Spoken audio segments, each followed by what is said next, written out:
Hello everyone, and welcome back. This is Liz Astor speaking, and I'm so glad you decided to join me for the second episode of Truck Talk with Liz, the series where I invite you into a calm space for conversation, reflection, and a pleasant sense of togetherness, all while taking a meandering path through various parts of Europe. To reintroduce myself briefly, I am Liz, someone who believes deeply in the idea of collective well-being. Though I come at life and these discussions from a perspective grounded in making sure no one is left out of the good things in the world, I'm not here to push any labels, just to share a vantage point that can sometimes be more group-oriented than you might find in other corners of the internet. I find that these quiet journeys through roads and cities create just the right atmosphere to pause and think about topics that shape our moral and political lives, whether they're big philosophical concepts or smaller everyday observation. So, I welcome you to sit back, clear a bit of mental space, and let the engine hum and accompany our time together. In this episode, I'm en route from Skopje all the way to Dusseldorf, carrying a rather large pressure tank for an industrial client that needed it. You wouldn't believe how wide-ranging these requests can be, but truth be told, I always appreciate a good reason to cross borders and see new places. It also happens to be winter right now. Snow dusts the surroundings here and there. The skies, though dark right now, have that crisp color that comes when the air is just a bit cooler than usual. I'm noticing some of that serenity out of the window, a muted hush that you get when everything is a slight coating of white. Even though I'm not referring specifically to the tasks that come with operating this big vehicle, I'm not a professional truck driver myself, neither do I carry a real-world driver's license. You can probably imagine that the overall environment is calming. Snow-capped hills, muted roadsides, and a gentle patter of flurries at times. But let's not concentrate too much on the external details.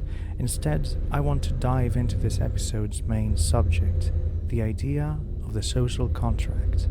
I've had some questions about it from viewers who are curious about how a concept that is so old, stretching all the way back to thinkers like Protagoras, can still matter now. So, I thought, why not focus today's entire ride on walking through the basics, the expansions, and the reasons people still talk about the social contract? But before I get too deep into that, I'll outline the day's route. We'll be passing by the following locations: Skopje, a quarry near Dusseldorf, Tirana, Durrës, the Durrës Marina, Ancona, Florence, the Carrara Marble Quarry, Mulhouse, Mannheim, Frankfurt am Main, Köln, and finally Dusseldorf.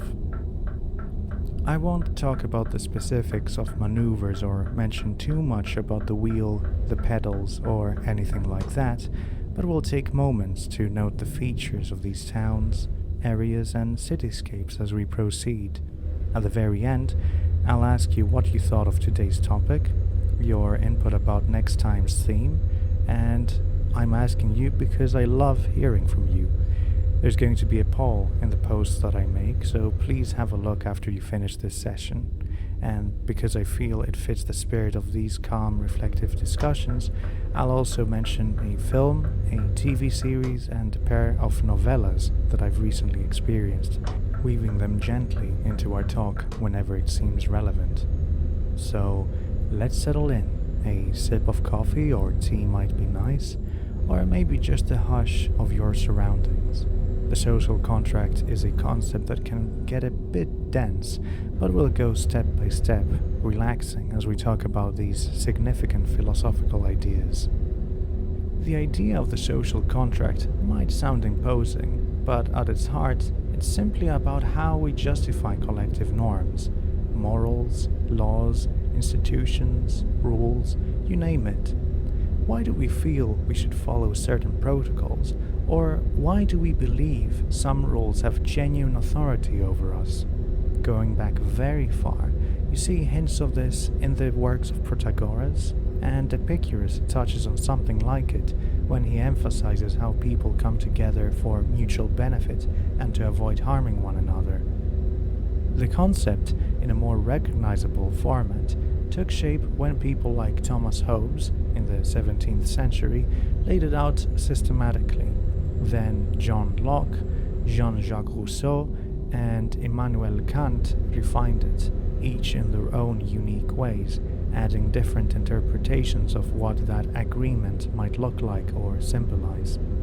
One thing we'll return to is the difference between actually signing a contract in a formal sense and participating in a philosophical or theoretical agreement. Because modern approaches, especially those after John Rawls, often talk about a hypothetical scenario. Would we all agree to these rules if we were in some imagined situation? Even though we don't physically line up to sign something, the notion is that if we are rational and fair-minded, we might come to accept some core principles. This type of reflection about fairness, reason, and possible conditions of equality is a big chunk of the argument. One might ask, why do we need a contract for society?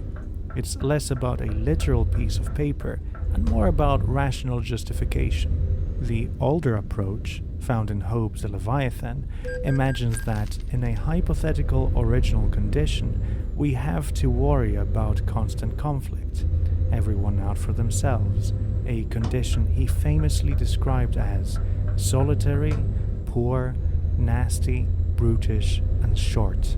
Yikes. This is a stylized concept of what it's like to live without any overarching rules or authority. People might not literally have existed in such a scenario, but it's a conceptual tool. The solution for Hobbes was a strong central power to keep conflict in check. Everyone in that state, noticing the dangers of living in constant fear, would sign over a bit of their freedom to a sovereign in return for peace. That's the rough idea of Hobbes' social contract. He didn't rely so much on moral impulses, but rather on the sense that self-preservation is so important that we collectively prefer stable order over chaos. John Locke had a more optimistic view on human nature. He talked about a state of nature where people might still have moral compasses and be able to respect one another's property. However, to secure our property rights firmly and to ensure a stable environment, we collectively form a community. Locke's contract is thus tied up with the right to life, liberty, and estate. And if the government fails to protect those, the people can withdraw their consent. Jean-Jacques Rousseau had yet another angle, focusing on general will, sort of like a collective determination of the common good. For him, authenticity and freedom are found not in just random choices, but in aligning with the shared interests of everyone. This can be trickier to wrap one's head around, but the core is that belonging to society means joining together under conditions that represent everyone's best self. And finally, there is Kant, who proposed that rational individuals, respecting each other as ends in themselves, would create universal principles. For a while, after Kant, the social contract idea went quiet. People questioned whether it was too hypothetical or if it truly explained real governments and laws. But in the 20th century, John Rawls revived it in a fresh way in his work, A Theory of Justice, using an original position behind a veil of ignorance, where we imagine not knowing our future positions in society. This keeps us fair when deciding rules. Rawls' approach tries to remove biases, asking, what if you had to choose rules without knowing whether you'd be poor, rich, healthy, or ill? That ensures fairness because you'd likely pick a system that's beneficial across the board. Since Rawls, a number of moral and political philosophers have brought even more nuances to social contract arguments. Time now to take a quick mental detour. We are approaching a quarry near Gostivar. It's an interesting sight if you ever pass by. Quarries always hold a sense of layered history, with stone or minerals drawn up from the ground for use in construction or industry. The surrounding area has rolling, gentle slopes dotted with occasional trees that quietly stand against the cooler weather. At certain angles, you might glimpse some distinct shadows cast by the winter moon. Even though it's industrial, there's a calmness in the repeated shapes of carved rock, the subdued tones of the environment meeting the subdued tones of the season. Observing these carved-out sections in the earth, I am reminded of how philosophers carve up arguments. They try to remove extraneous layers, get at the useful core. The social contract tradition often involves chipping away layers of confusing or long-standing prejudice to see how we might form a stable, reason-based social arrangement. So the pit in the ground, with those visible cross-sections of rock, might be an oddly suitable image for what theoretical discussion does. It gets under the surface to see what the basic foundation of justification looks like.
Let's move on to some more modern stances.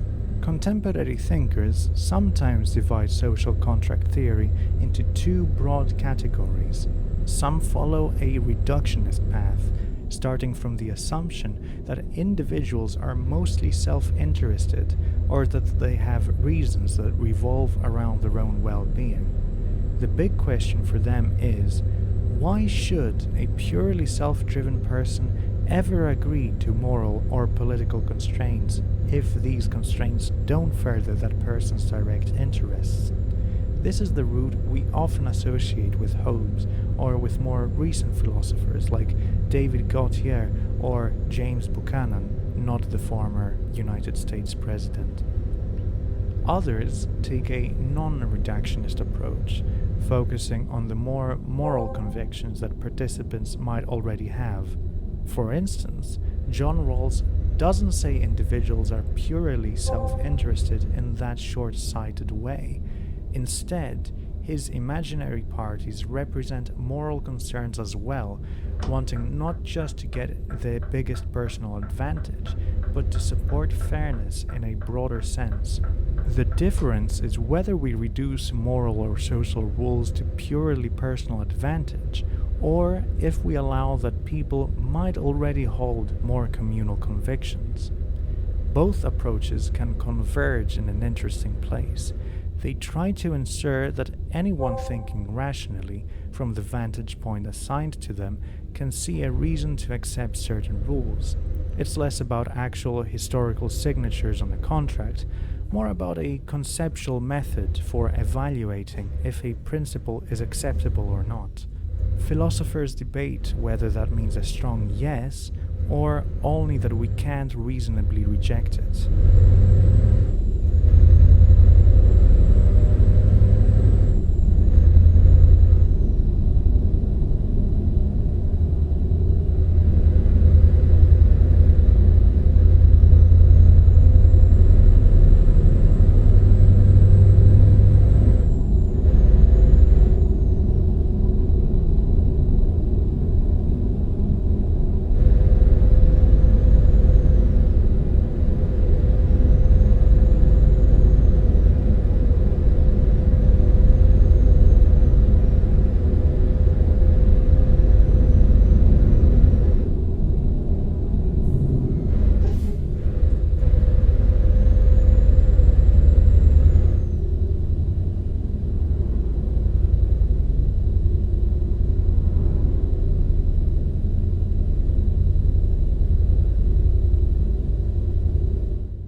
passing Tirana, the capital of Albania.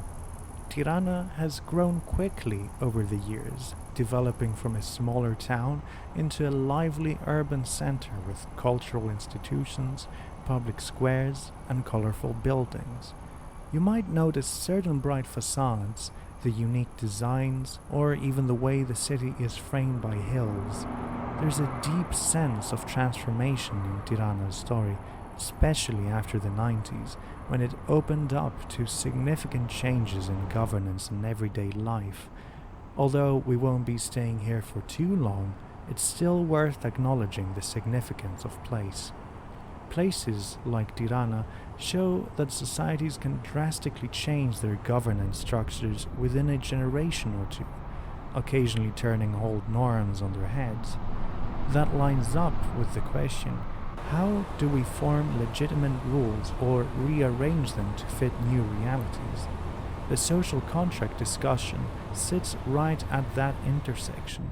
How do we justify a fresh set of public institutions or a new approach to rules?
Historically, the older social contract thinkers, from Hobbes through Locke and Rousseau, sometimes talked about consent as if people in a certain place literally came together, had a big meeting, and declared, "Yes, let's create a government."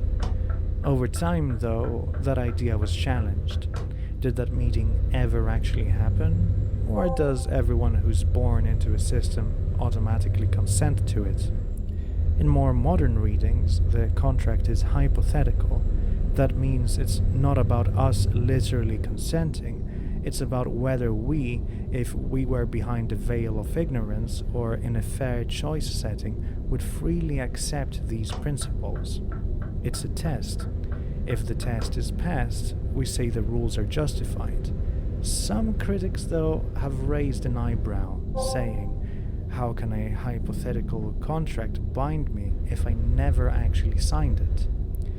But supporters respond that it's not about an act of binding yourself as if by magic. It's about revealing what's rational or fair. If a certain set of principles should be favored by rational persons under conditions of equality, that's a strong indication that the principles hold moral weight. This line of thinking is especially prominent in Rawls' theory, but also extends to thinkers like T.M. Scanlon, Stephen Darwalls, and others. It represents a shift from consent creates obligation to agreement models what's fair. Consent is replaced by a representation of rational acceptance, which is more theoretical, but also tries to be more universal. Now, a quick break from this swirl of theory. We find ourselves passing Durrës, on the Adriatic coast of Albania. A place shaped by the sea, Durrës has an old Roman amphitheater, remnants of fortifications, and many layers of historical presence. The Durrës marina area especially is known for a breezy, salt-tinged atmosphere, small fishing vessels and sometimes bigger ships heading in or out. The mix of tourism, trade and local daily life can make for a patchwork of old meeting new. the presence of a marina always evokes the sense of arrivals and departures. People come and go, carrying ideas, goods, stories. In the philosophical sphere, new theoretical approaches arrive, old ones recede, and sometimes something unexpected washes up on the shore.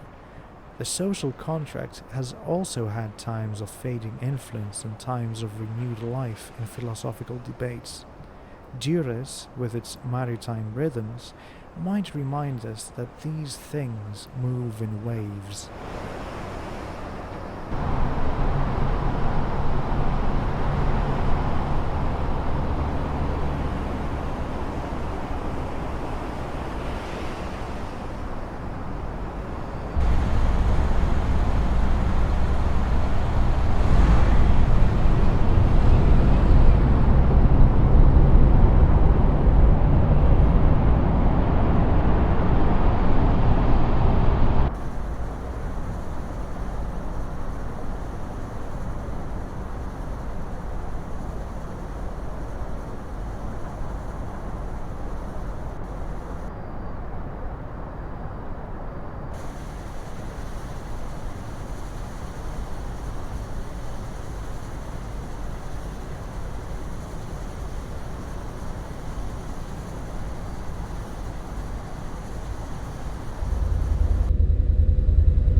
A little more about modern expansions.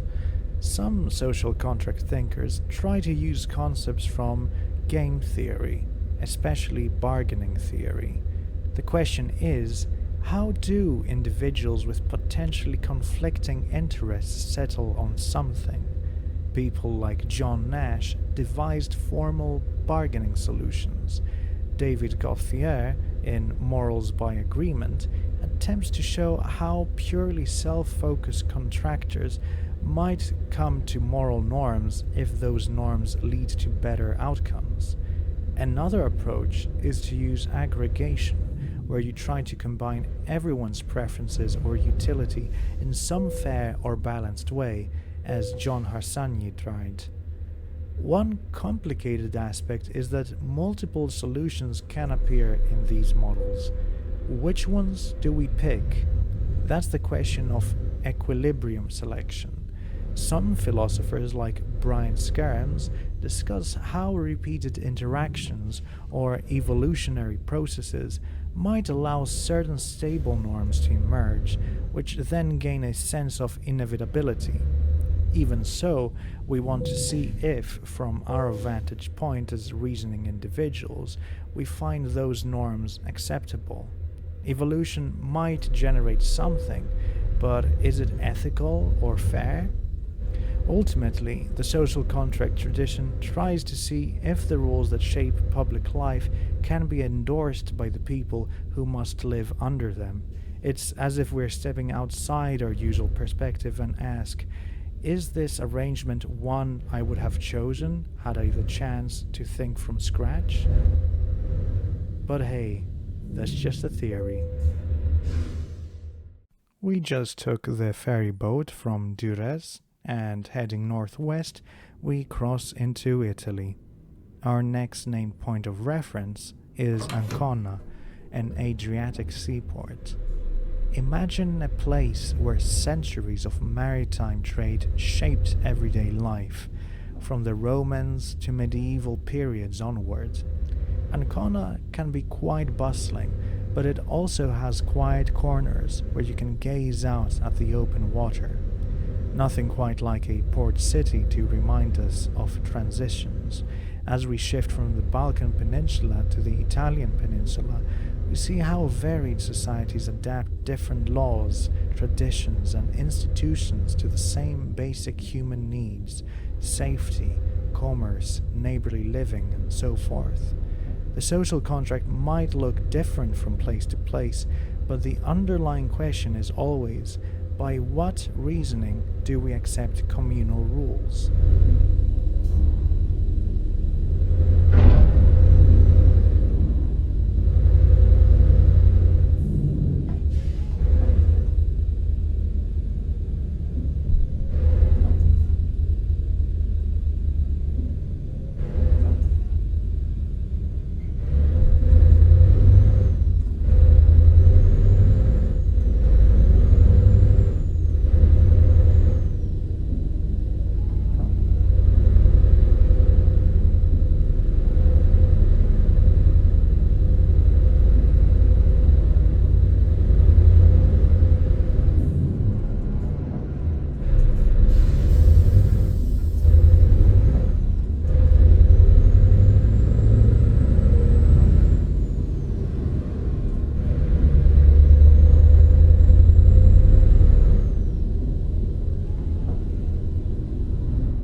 A little deeper into Italy, we find Florence, known for its Renaissance heritage with cathedrals, art galleries, and historically significant pieces of architecture.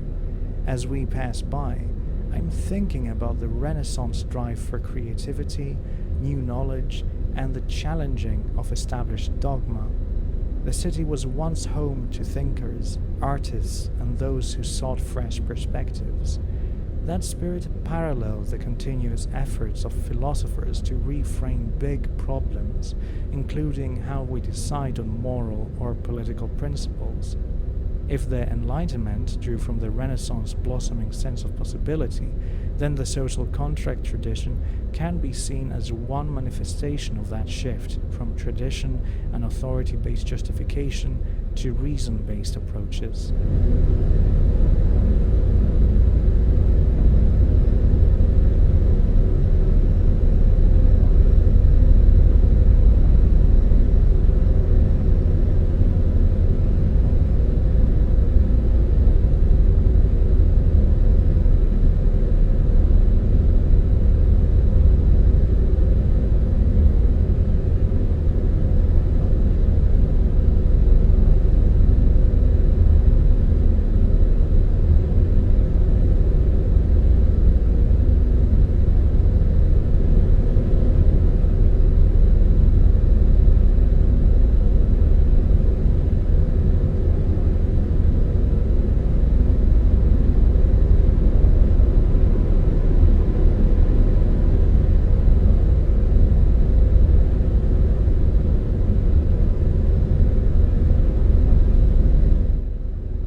I'd like to pivot for a moment and talk about one of the films I recently watched.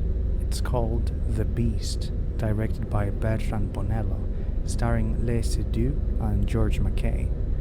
I realize at first glance it might sound like an unusual fit with social contract talk, but bear with me.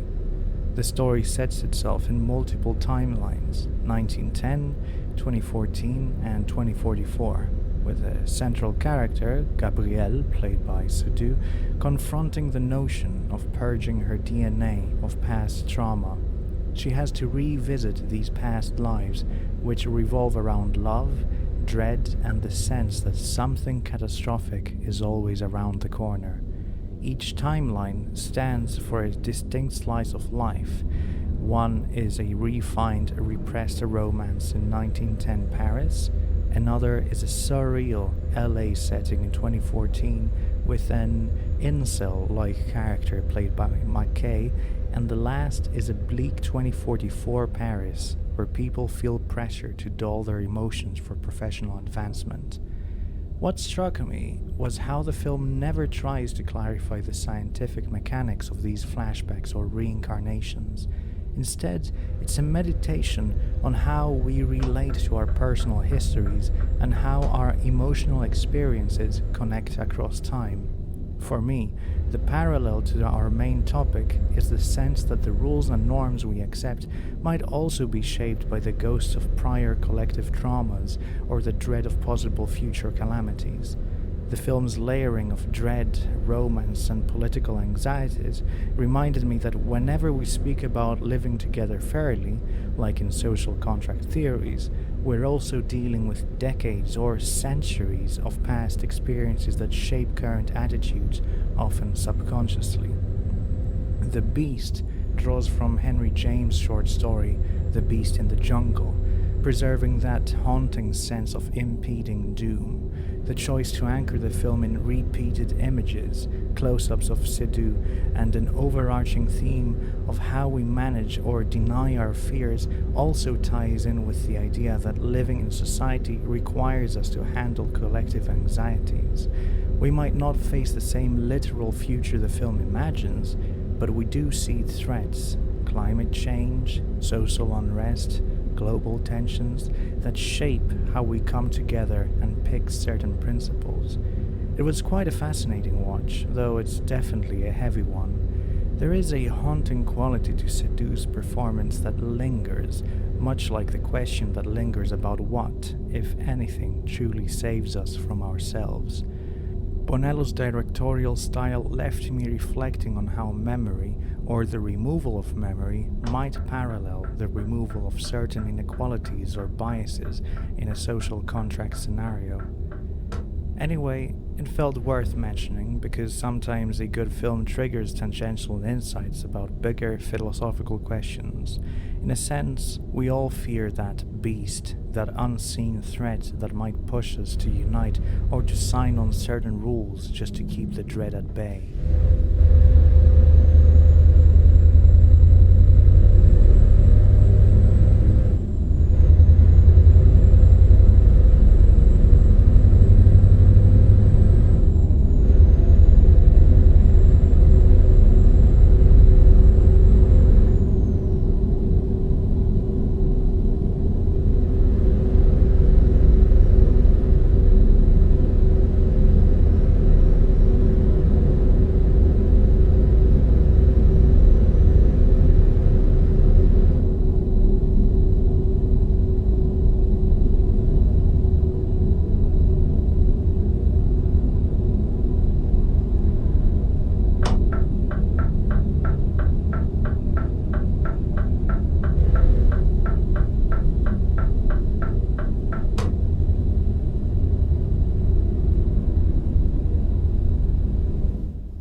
Onward we go, and next we spot the Carrara marble quarry. This place is known globally for its fine marble, prized by sculptors like Michelangelo in centuries past. Picture bright white stone surfaces, almost gleaming even in the weaker winter moonlight. The crags and cutout section look sculptural in their own right. One can almost envision all the famous statues that have come from marble mined in these mountains. Similar to the quarry near Gostivar, but on a more famous scale, it shows us how we extract something valuable from the natural world. Philosophically, you might say we do something akin to that when we try to parse out which moral rules have a stable foundation. We carve away confusion and see if the principle stands strongly on its own. Just as the quarries yield stone for monumental works, a well-constructed social contract argument yields time-tested moral or political guidelines. Or, at least, that's the aspiration.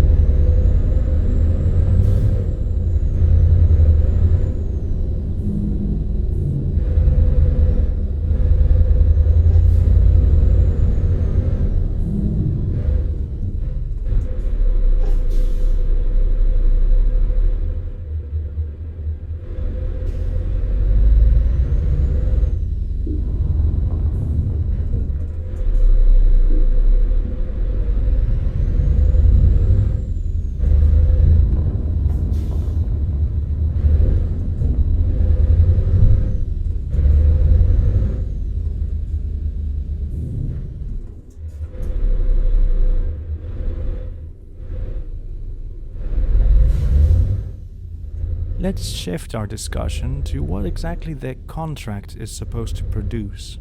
For Hobbes, it was a sovereign, basically the grounding for a government that prevents chaos. For Locke, it was also about forming civil society that enforces property rights.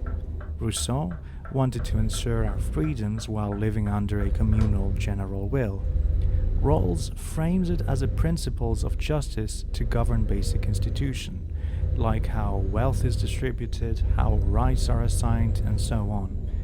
Others, such as Gautier, ask how moral norms can even get off the ground among purely prudential actors. T.M. Scanlon wants to figure out what moral rules no one could reasonably reject to. So, the object of the contract differs, but the unifying thread is a desire to show that the arrangement has reasoned legitimacy, that we can all stand behind it in principle. Another side note, some contract theorists separate the question of moral rules from the question of political authority or obligations. In modern discussions, we might have one contract that sets up the broad outline of how we treat each other morally, and another that specifically deals with governmental structure. Some even propose multi-level contracts, one for basic peace, another for extra benefits like public goods. All that might sound complicated, but it reflects the complexity of our social world.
Now we're passing further north, eventually moving into Central Europe.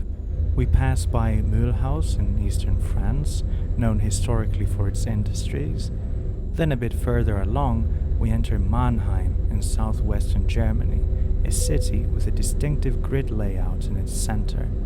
Each place we pass has its own approach to community, industry, and living spaces. This path from southern to central Europe highlights the vast variety of local laws, historical circumstances, languages, and ways of thinking that all claim to rest on certain fundamental truths about fairness and good governance. That's exactly why social contract theories can be so appealing. They aim for something we might all share, regardless of local differences, a reasoned justification of collective arrangements. While traveling here, it's wintry and calm, the roads bridging so many communities. I am reminded that each city has its own story of alliances, conflicts, changes of leadership over centuries. In that shifting environment, people keep returning to the basic question: what do we owe one another, and on what basis is that obligation grounded? The social contract, in all its forms, is an attempt to answer that question.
I also promised to mention something that I've been watching in my downtime that contrasts with the heavier philosophical talk.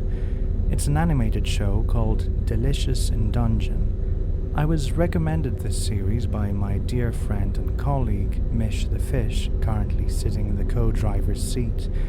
Mish recommended this series to me because it blends fantasy elements with something that's surprisingly relatable: cooking. The premise is that an adventuring party runs out of funds and resources in the middle of a large underground labyrinth. Instead of giving up, they learn to prepare meals out of the creatures they find there. Everything from giant bats to slimes. It might sound quirky, and it is, but it's surprisingly fun and thoughtful. The show, as I watched, made me reflect on how communities develop customs of resourcefulness when faced with constraints, Just like the group in Delicious in Dungeon, who are trapped in the labyrinth, and they have to figure out how to feed themselves using whatever is around, so do societies have historically negotiated, through a kind of implicit contract, how they'll share resources. In the show, the parties' reliance on cooperation and trust in each other is front and center. You see them forging bonds over mealtime, which is a universal social glue in the real world. Also, the idea that the show is adapted from a completed manga means that there is a sense of closure in the story, giving you a satisfying progression. It's quite refreshing that it highlights quiet, creative problem-solving rather than endless fighting. If you enjoy an easygoing environment with a bit of humor, I'd say it's worth checking out. Thanks, Mish.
Continue on towards Frankfurt am Main, one of Germany's major financial hubs.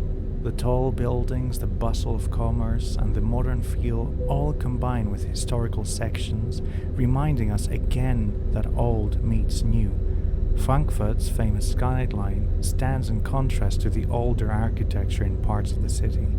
This place has been a crucial site for trade affairs going back centuries, and it's a good moment to think about how trade fosters agreements, both formal and informal. People want stable rules to interact fairly in markets, to trust that deals will be honored, contracts enforced.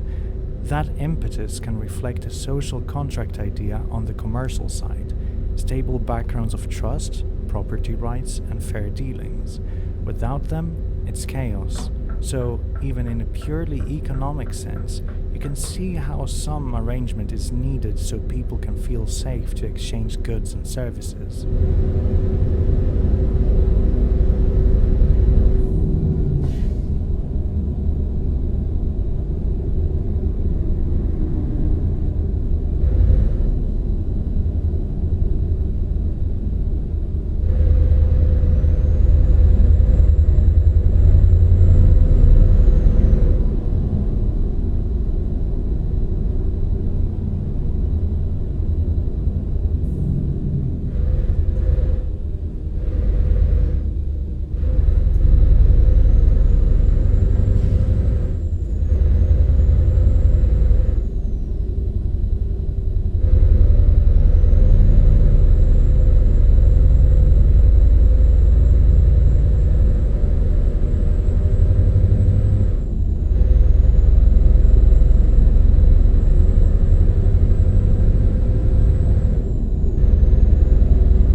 Shifting topics once again, I'd like to mention two novellas I spent time reading, Junky and Queer by William S. Burroughs. This might seem like a stark shift from dungeon cooking or philosophical theories, but hey, variety is the spice of life. Burroughs' works can be raw, focusing on addiction, desire, and alienation. Junky is in essence a mostly autobiographical account of drug dependency. Burroughs wrote it under a pseudonym at first, presenting it as a straightforward reflection of heroin addiction in 1950s America. Reading it, you see the gritty details of a life shaped by craving, transactions with dealers, and the haze of repeated doses. It's frank about the day-to-day experience, and you get minimal romanticizing. Rather, it's a matter-of-fact record that can be uncomfortable at times. It captures a moment in 1950s American subculture where to even discuss these matters so openly was taboo. The old paperback covers, the marketing that paired it with a narcotics officer's memoir, these details highlight how scandalous that direct depiction was at that time. Meanwhile, Queer deals with an overlapping time frame in some ways, focusing on the protagonist Lee's fixation on another character, Allerton, and the quest for a mysterious substance called Yage. It was finished by Burroughs in the early 50s but remained unpublished until the mid-1980s, largely due to personal circumstances, and some say the intense associations with the accidental death of Burroughs' wife.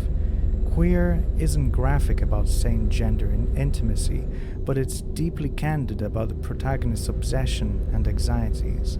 The background is Mexico City, with Lee waiting out legal trouble from the US.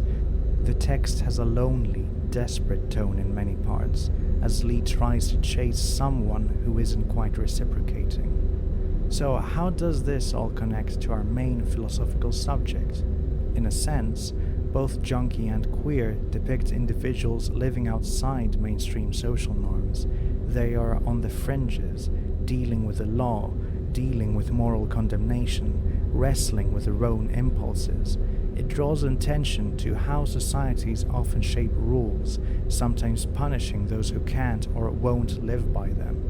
Burroughs displays how someone might not have consented to these laws or moral demands, yet is clearly subject to them. This might prompt us to reconsider or reflect on how people with different orientations, addictions, or other nonconformities are included in or excluded from social contracts. A deeper question arises: do these rules serve us all fairly, or do they sometimes create outsiders and scapegoats? Burroughs himself lived with addiction most of his life, never fully liberated from that chemical chain. In one sense, that puts a question mark over the easy assumptions that all individuals have an equal shot at consenting to or flourishing under societal norms. The social contract idea tries to conceive of persons as rational, but real social contexts contain inequities, health issues, prejudices, and so on. Reading these novellas, you're reminded that not everyone can simply opt into or out of the system from the same vantage point. This is something modern contract theories must grapple with: how to handle structural inequalities or personal struggles that hamper a person's capacity to participate in fair terms. If someone's life is shaped by deep dependence or by social stigma, do they get an authentic chance to stand as an equal in that contract? Burroughs' real experiences, especially the tragedy surrounding his wife's death, show that life can be erratic, a swirl of intentions, accidents, and dependencies. Philosophically, some argue that's precisely why we want a robust social contract, to moderate the chaos, to ensure that personal vulnerabilities don't lead to social exile. But reading Junky and Queer, I sense a cautionary note. We have to keep in mind the wide variety of personal states that might not neatly fit into the usual model of rational agents. That's a serious conversation for the next generation of social contract discussants.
The next city on our route is Köln, or Cologne in English.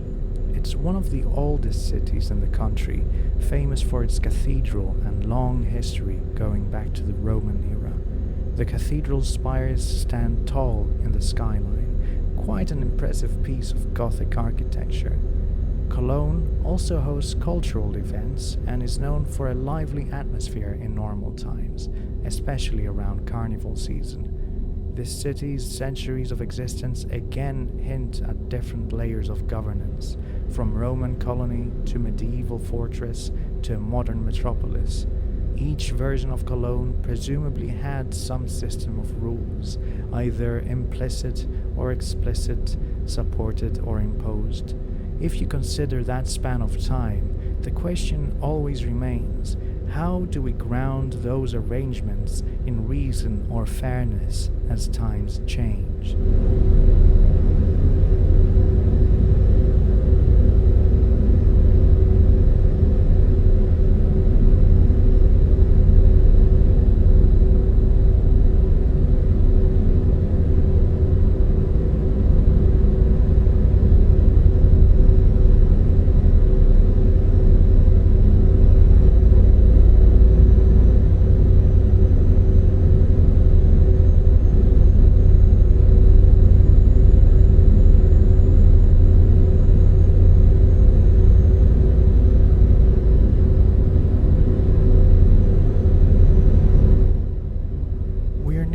The last leg of our journey to Dusseldorf. I want to wrap up our calm reflection on the social contract by underlining a few major strands. First, historically, thinkers like Hobbes, Locke, and Rousseau offered different stories about how or why individuals might contract into society. Hobbes appeals to fear of constant conflict, Locke appeals to a desire to secure property and freedoms, Rousseau emphasizes collective self-rule and moral freedom, and Kant eventually gave it a rational twist, insisting it's about respecting one another as ends. Later, the discussion shifted towards hypothetical agreement rather than literal historical pacts. John Rawls' Veil of Ignorance is a prime example of that. Contemporary scholars keep debating how best to shape that hypothetical scenario, what assumptions about reason or motivation we should use, and whether the contract should yield moral norms, political frameworks, or both. In each version, the central question remains, why should I accept these rules, and how do I know you accept them too? We want to ensure that our communal life isn't just forced on us, but that can be seen as fair to everyone involved. Social contract theory offers a reason-based foundation, which is appealing because it tries to avoid heavy reliance on tradition or authority alone. Yet we do see controversies, like how to incorporate real inequalities, how to handle genuine disagreement or deep differences in values, and how to ensure the contract is more than just a clever theoretical device. As for me, I find value in any approach that emphasizes mutual respect and collaborative thinking. My background inclines me to want principles that ensure no one is left behind or exploited. That might sound simple, but the details of how we get there can be quite intricate. Still, the social contract tradition remains a major anchor in philosophical discourse, always prompting that question. If we start fresh, could we rationally agree to live like this? That's a question that fosters more humility, I think. We see all the ways our world does and doesn't match up to that ideal. And now, we've made it to Dusseldorf, a city over the Rhine, known for its fashion industry, art scene, trade fairs, and a balance of modern business with older neighborhoods. You could walk the riverside promenade, admire contemporary architecture in the Media Harbor area, or enjoy a quiet moment in one of the city's green spaces. It's also a place that values communal gatherings, one of the reasons trade fairs are big here. That's a fitting place to end, because large-scale gatherings rely on a certain trust in shared rules and expectations. A city that hosts fairs and welcomes visitors depends on frameworks that handle everything from public safety to zoning laws. Without shared ground rules, thousands of people from all over wouldn't confidently converge for conferences, events, or celebrations. I want to say thank you for joining me on this journey, both the actual geographical one and the intellectual route we took discussing social contract theory. I hope this talk felt calm and welcoming, even if the topic was on the heavier side. Before I go, I'd like to hear from you regarding next episode's focus. I've set up a poll in my channel posts, so please drop by there. Are you interested in something to do with everyday ethics? Or maybe something about personal well-being? Or possibly you want more film, TV, and book recommendations tied to big ideas? Whatever sparks your curiosity, I'm open. Let me know by voting or leaving a comment. And that wraps up episode 2 of Truck Talk with Liz. We started in Skopje amid winter calm, past quarries and marinas, soared by cities like Tirana, Durrës, Ancona, Florence, traversed the region near Carrara's famed marble, ventured through Mulhouse and Mannheim, cruised past Frankfurt, then came through Köln, finally arriving in Dusseldorf. All the while, we kept our conversations on the social contract, weaving in references to a recent film, Bertrand Bonello's The Beast, a fantasy TV show, Delicious in Dungeon, and novellas by William S. Burroughs, Junky and Queer. It might seem like a lot of ground covered, but that's the charm of these long journeys. We have the space to glide through different subjects in a relaxed manner. I hope you enjoyed the talk and that maybe it offered a little bit of insight or reflection. If you have thoughts, please feel free to share them. And don't forget to participate in the poll to guide next week's theme. Wishing everyone a peaceful day or evening, wherever you are, whenever you are. Stay cozy out there, and I look forward to chatting again soon. Thank you, and until next time, this is Liz Astor, signing off.